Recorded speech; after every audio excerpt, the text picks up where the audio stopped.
Assalamualaikum warahmatullahi wabarakatuh. Ketemu lagi kita ya. Yang udah ngeklik video ini aku mau ngucapin makasih banyak. Dan yang baru join aku mau ngucapin selamat datang di channel YouTube aku ya, friend ya. Dan cerita kali ini berasal dari negara Jepang, friend. Yang mana ada seorang anak yang hilang dari dia kecil usia 9 tahun. Ditemukan dia udah gede, friend. Sampai orang-orang gak ada lagi yang kenal sama dia. Bahkan mama bapaknya aja udah mengira dia itu udah gak ada gitu loh, friend. Dan dia ini menghilang selama 9 tahun 2 bulan. Jadi kayak mana ceritanya? Tanpa berlama-lama, skoy, masuk kita check it out.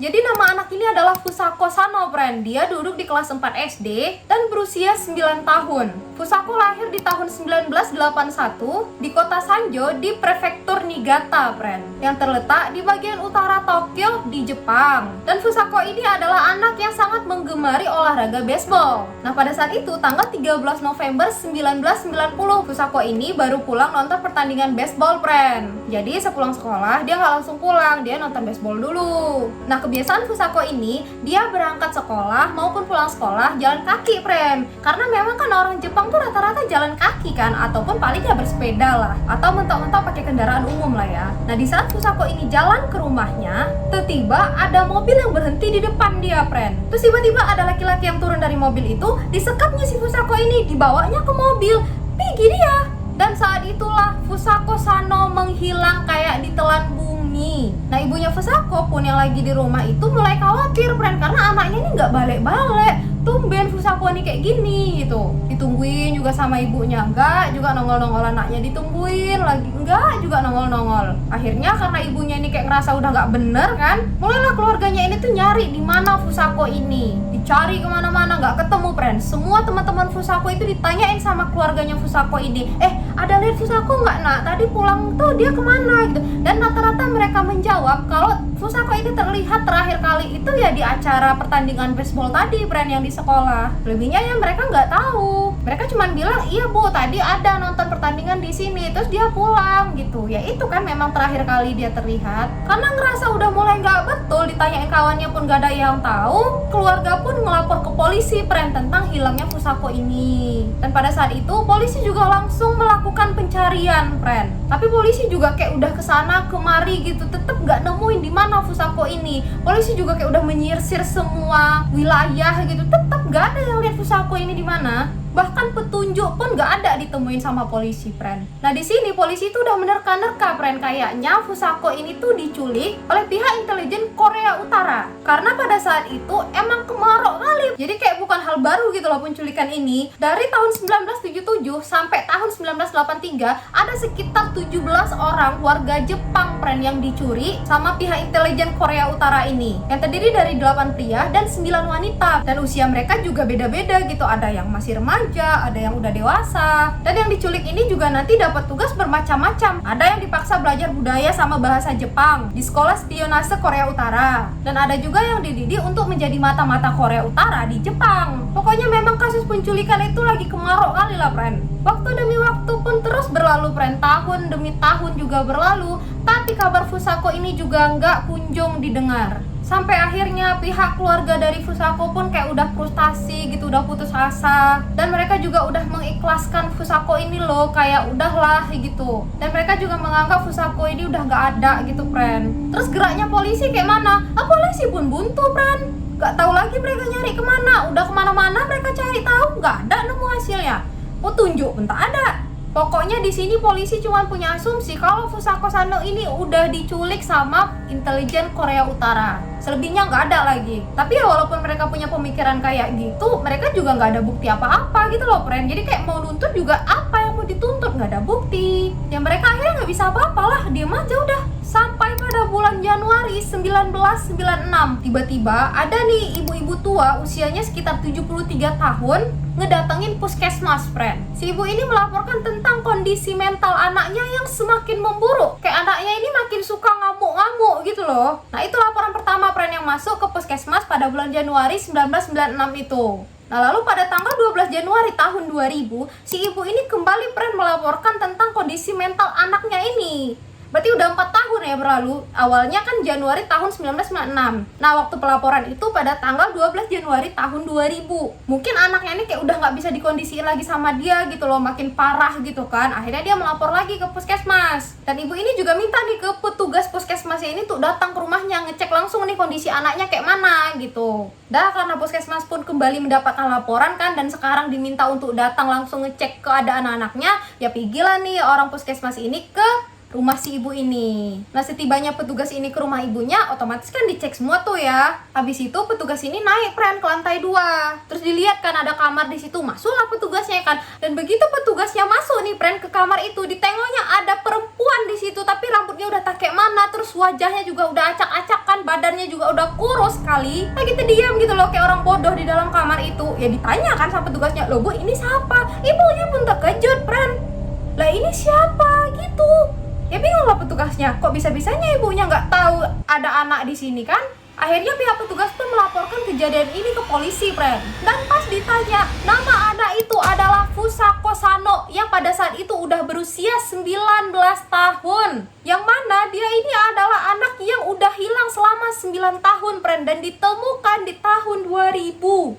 Jadi sebelumnya aku lupa infoin, Jadi anak ibu ini tuh laki-laki ya, bukan perempuan. Sementara Fusako Sano perempuan. Makanya dia kaget kenapa tiba-tiba ada anak perempuan di kamar anaknya. Tapi kalian pasti bingung kan, kenapa dia terkejut ada perempuan di dalam kamar anaknya. Nggak mungkin kan dia nggak tahu kalau ada orang lain di kamar anaknya selama itu. Jangan seuzon dulu kalian, Aku akan menceritakan tentang keluarga ini, Jadi nama anaknya ini adalah Nobuyuki Sato. Lahir pada tahun 1963 dan mereka tinggal di Kashiwazaki, bagian selatan kota Sanjo. Jadi ini masih sama-sama di wilayah Sanjo ya, Nah, ayahnya ini bekerja sebagai supir di salah satu perusahaan besar, yang ada di sana. Tapi lama-kelamaan ayahnya ini memilih untuk membuka bisnis sendiri. Dan ibu Nobuyuki ini bekerja di perusahaan asuransi. Si ibu ini punya sifat penyayang, dan memang sangat memanjakan Nobuyuki ini. Rupanya, ayah dari Nobuyuki ini punya gangguan jiwa gitu. Dan ibunya juga didiagnosis punya gangguan mental, yang mengharuskan ibunya ini harus check up teratur gitu, ke psikiater. Nah, karena Nobuyuki punya latar belakang keluarga yang kayak gini, ibunya punya gangguan mental, ayahnya punya gangguan jiwa, ngebuat Nobuyuki ini tuh nggak mau sekolah lagi dia. Dan akhirnya Nobuyuki memutuskan untuk berhenti sekolah, Dan pada tahun 1989, ayahnya Nobuyuki ini pun meninggal. Nah, setelah kematian ayahnya inilah, Nobuyuki ini tuh kayak jadi anak yang kejam gitu. Sikapnya mulai nggak bisa ditebak, emosinya juga tiba-tiba bisa memuncak. Kayak dia bisa ngamuk kapan aja gitu loh. Dan dia juga bilang, kadang pun dia nggak ngerti loh sama jalan pikirannya sendiri. Tiba-tiba emosinya meledak dan dia bisa ngamuk kapan aja. Bahkan ya, dia pernah loh nyerang ibunya tadi tuh yang udah lansia itu. Gak ada alasan apa-apa, tiba-tiba diserangnya mamanya yang udah lansia itu. Nah, di rumah itu, mereka tuh hanya tinggal berdua nih, Nobuyuki sama mamanya. Jadi selama ini, mamanya inilah satu-satunya kawan si Nobuyuki ini. Karena memang gak ada yang mau temenan sama dia. Karena sifat temperamennya tadi, tiba-tiba marah-marah, ya siapa yang mau ya kan? Orang lagi bercanda-bercanda, tiba-tiba dia ngamuk. Orang pun takut kan? Jadi dia memang gak punya teman, Temennya itu ya cuman ibunya itu satu-satunya. Nah, karena inilah dia tuh kayak ngerasa kesepian gitu loh, karena gak punya teman itu. Nah, sampai pada satu hari, suntuk lah dia nih ya kan, Akhirnya dia keluar, jalan-jalan gitu kan, sambil mengelilingi kota, bawa mobilnya itu. Ngegabut aja dia keluar, keliling, santai, jalan gitu. Pas keliling-keliling inilah, tiba-tiba ditengoknya si Fusako tadi lagi jalan sendirian. Anak kecil kan jalan, ditengoknya kayak gini. Tiba-tiba ada pemikiran yang aneh gitu loh keluar dari otaknya itu. Pelan-pelan dideketinya si Fusako tadi, diberhentikan dari mobilnya, di dekatnya anak orang tadi dimasukkannya ke mobil, dibawanya pergi ke rumahnya. Itulah dimasukkannya ke kamarnya tadi secara diam-diam. Gak tahu mamanya entah gimana caranya, entahlah. Pokoknya tiba-tiba dibawanya tuh Fusako sampai ke kamar yang lantai 2 itu. Dari sinilah penyerkapan 9 tahun Fusako dimulai. Jadi selama Fusako ini di kamarnya, Fusako ini tuh kayak diikat gitu loh, kaki, tangan diikat di dalam kamarnya tadi biar nggak kemana-mana si Fusako ini. Dan dia juga kayak sering kali gitu loh ngancam si Fusako ini, awas kau pergi ya, awas kau pergi, ku bunuh kau, ku taruh kau ke atas gunung sana, ku tinggal kau di sana biar dimakan hewan buas kau, ada harimau di situ, ada ular di situ, ada serigala diterkamnya kau mati, mau kau, jangan kau berani-berani keluar ya, gitu loh. Dia tuh kayak sering diancam gitu nih sama si Nobuyuki ini. Ya maksudnya gini loh, anak kecil diancam kayak gitu, menurut kalian kayak mana? Pasti takut kan? posisinya anak kecil, entah tadi dia udah gede, ya bisa lah dia mikirnya mati situ gitu. Anak kecil ini diancam. Ya percayalah si Fusako ini diam aja dia, iya nurut aja dia nih si Fusako ini. Nah terus mulutnya si Fusako ini kan nggak ditutupi lem gitu kan, kayak dibiarin aja, jadi kayak tangannya doang yang diikat sama kakinya. Aku nggak teriak, ya karena diancam tadi friend. Nanti kalau misalnya dia teriak, nanti ditaruh dia nih ke atas gunung, baru ditinggal biar dimakan hewan buas gitu. Dan Fusako ini kalau misalnya mau ke kamar mandi nih, entah dia mau pup, entah dia mau buang air kecil atau mandi, itu cuma sesekali aja friend. Nunggu keadaan rumahnya aman, karena kamar mandi mereka ini cuma ada di lantai 1 friend, di lantai 2 nggak ada. Sementara di lantai 1 tuh ada mamanya si Nobuyuki ini. Jadi bener-bener nunggu keadaan kondusif baru si Fusako ini boleh turun ke kamar mandi buat mandi ataupun mau buang air kecil friend. Kasian kali dia ya, gimana ya anak kecil, aduh. Nah setelah beberapa bulan nih si Fusako ini ada di kamar Nobuyuki, tiba-tiba Nobuyuki ini kayak ngelepasin ikatannya si Fusako ini. Kayaknya dia udah mulai percaya gitu loh friend, karena kan si Fusako ini nggak pernah mau macem-macem gitu, dia tetap nurut kan. Nah dilepas lah tuh tangannya si Fusako sama kakinya si Fusako, dilepas talinya. Tapi tetap dia diancam selalu friend, pakai pisau lagi ngancamnya. Kau kalau berani ngedeketin ini pintu, atau kau kalau ada sampai ada niat kau mau kabur dari kamarku ini atau sekedar teriak, ku bunuh kau sekarang, kau pasti nggak akan suka akibatnya. Kalau kau mau macam-macam, buatlah. Kayak gitu loh, diancam sama si Nobuyuki ini. Jadi ancamannya tetap jalan friend sama si Fusako. Nah si Fusako ini selama di kamar itu, dia ada tugas friend. Tugasnya itu merekam pertandingan kuda pacu. Nanti kalau misalnya si Fusako ini lupa, dia nanti bakalan dapat hukuman dari Nobuyuki ini. Nobuyuki juga udah nggak pernah friend kunci kamarnya. Jadi kayak biarin aja gitu, tertutup tapi nggak dikunci. Tapi ya memang ancaman tetap jalan biar si Nobuyuki ini si Fusako ini tuh takut gitu. Nah karena si Fusako ini tuh terus-terusan diancam sama si Nobuyuki, jadi Fusako ini tuh kayak udah ke-trigger gitu loh friend. Intinya kalau misalnya dia kabur, dia mati gitu. Karena anak kecil, kalau anak kecil kan memang cepat kali kan nyerap kotak mereka kan. Dan Nobuyuki juga memotong peran rambutnya si Fusako ini kayak secara acak gitu, penting pendek gitu kan. Nah baju yang dipakai sama si Fusako ini juga baju-baju yang si Nobuyuki punya gitu. Jadi kayak mereka sharing gitu. Nah soal makanan, biasanya si Nobuyuki ini tuh kayak maling gitu loh, dari bawah diambilin nanti baru dikasihin ke si Fusako. Atau misalnya kalau nggak ada, dia bikinin mie instan gitu. Pokoknya kehidupan si Fusako ini kayak gitulah friend sehari-harinya. Diancam, itu ancaman nggak pernah lepas ya. Selalu diancam, kadang pakai pisau, dan beberapa kali juga si Fusako ini tuh dipukul gitu. Biar si Fusako ini nggak cuman mendengar ancaman gitu. Jadi sesekali ada tindakan dari si Nobuyuki ini untuk semakin meyakinkan si Fusako ini kalau dia nggak main-main dalam ancamannya. Akhirnya karena selalu digituin, pasrahlah si Fusako ini friend. Makanya selama 9 tahun dia nggak pernah mencoba kabur sedikit pun, nggak pernah. Dia bahkan nggak berani gitu ngapa-ngapain, karena dia tahu kalau dia bertindak dia bisa mati. Akhirnya ya pasrah aja dia friend selama 9 tahun itu. Terus si ibunya itu apa nggak pernah naik ke sana ngelihat kamar anaknya? Masa iya kamar anaknya dia nggak pernah masukin sampai 9 tahun lebih loh. Ya kali ibunya nggak pernah naik ke lantai 2 kan? Friend pasti mikir gitu kan? Oke, gue jelasin nih ya. Jadi friend, si Nobuyuki ini kan kayak punya penyakit mental kan, yang suka emosi mendadak gitu kan. Dia bisa ngamuk tanpa alasan, dan dia juga pernah nih kan nyerang si ibunya ini. Nah pada saat itu pernah memang friend, ibunya ini kayak mau naik ke atas gitu ngecek ini kamar anaknya, tapi terlihat sama si Nobuyuki. Tiba-tiba gara-gara dia tengok ibunya ini mau naik ke atas, mengamuk dia friend, mengamuk sampai ibunya mau dibunuh sama dia. Dari situlah friend, si ibunya ini nggak pernah sekalipun mau naik ke lantai 2 lagi. Mungkin dikira anaknya, daripada lah aku ya kan bikin anakku ngamuk-ngamuk perkara aku naik ke lantai 2, udahlah nggak usah lagi lah aku naik-naik gitu. Sampai pada akhirnya ya itu friend, pada tanggal 28 Januari tadi tahun 2000, mungkin Nobuyuki ini ngamuk, mamanya takut, itulah mamanya ngadu ke puskesmas untuk nyuruh anaknya ini dicek. Akhirnya untuk pertama kali setelah 9 tahun 2 bulan Fusako Sano ini disekap, barulah di situ Fusako bisa merasakan matahari lagi, bisa menghirup udara bebas lagi friend. Di situ juga polisi nanya nih ke Fusako, kenapa kok nggak lari aja, kok nggak berusaha kabur? Dan di situ Fusako menjawab kayak gini friend, aku terlalu takut untuk melepaskan diri dan akhirnya kehilangan kekuatan untuk melarikan diri. Gitu jawabannya friend. Dan saat ditemukan pun keadaan Fusako ini tuh kayak memprihatinkan kali friend. Dia kurus sekali, tubuhnya tuh juga lemah gitu loh, karena tubuhnya itu kurang bergerak kan, karena kan disekap terus di dalam kamar. kamar. Dia juga dehidrasi, friend, karena nggak pernah terkena sinar matahari. Ya akibatnya juga kulitnya tuh pucat kali, friend. Fusako juga mengalami stres pasca trauma dan kakinya bahkan tuh susah jalan loh karena lemes kan. Dan penemuan Fusako ini tuh menggemparkan seluruh Jepang, friend. Karena ya 9 tahun loh baru ditemukan. Heboh lah masyarakat sana ya kan. Dan ketika Fusako ini dikembalikan ke keluarganya Fusako, ibunya tuh sampai bingung loh, friend. Bingung deh, kayak nggak kenal lagi deh sama anaknya karena memang udah berubah kali.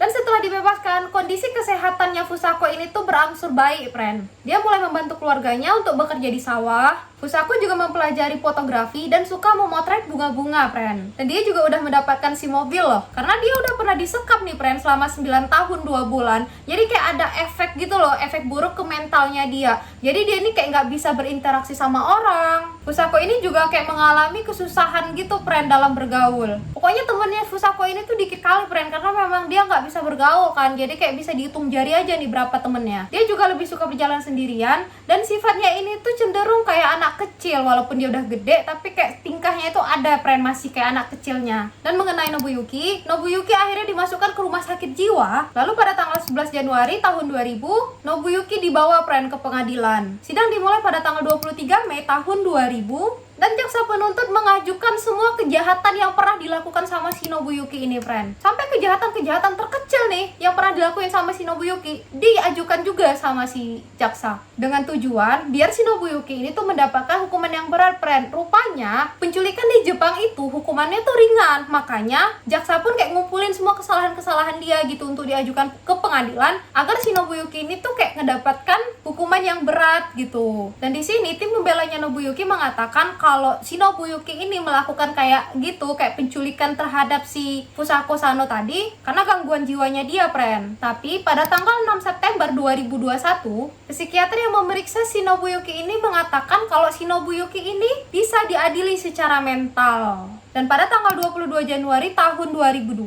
pengadilan menjatuhkan vonis 14 tahun penjara untuk Nobuyuki Sano. Pria itu banding dan pada tanggal 24 Januari tahun 2002, pengadilan tinggi Tokyo menjatuhkan hukuman lebih ringan kepada si Nobuyuki ini menjadi 11 tahun. Tapi jaksa penuntut itu nggak puas, friend, jadi diajukan banding lagi. Hingga akhirnya pada Juli tahun 2003, pengadilan memvonis Nobuyuki ini kembali 14 tahun penjara. Jadi sama seperti vonis pertama ya, friend. Dan motif dia menculik si Fusako ini tuh nggak disebutkan. Tapi banyak kali nih orang-orang beranggapan kalau dia menculik Fusako Sano ini tujuannya karena dia merasa kesepian. Jadi dia pengen menjadikan Fusako ini sebagai temennya, friend. Dan menurutku juga sebenarnya alasan ini tuh masuk di akal ya. Karena kan memang dia nggak punya temen gitu ya.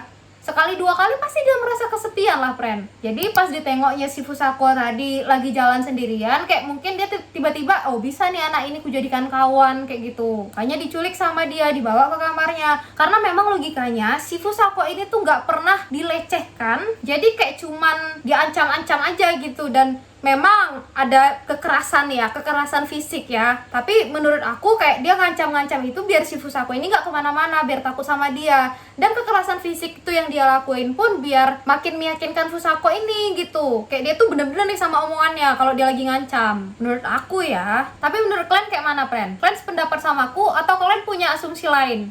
Boleh kita sharing di kolom komentar ya. Dan gara-gara penculikan Fusako ini juga, media sama masyarakat sana tuh mengkritik habis-habisan kinerja polisi, friend. Karena rupanya sebelum penculikan si Fusako ini, Nobuyuki ini tuh udah pernah melakukan kejahatan. Waktu itu dia melakukan tindak kekerasan sama anak perempuan pada tahun 1989. Tapi entah kayak mana ceritanya, nama Nobuyuki ini tuh dihapus dari daftar kriminal di database polisi sana. Jadi dia tuh kayak gak pernah dicurigai gitu loh atas penculikan pertama kali hilangnya si Fusako Sano ini. Kalau memang ada namanya di situ, otomatis kan kayak bisa aja gitu loh.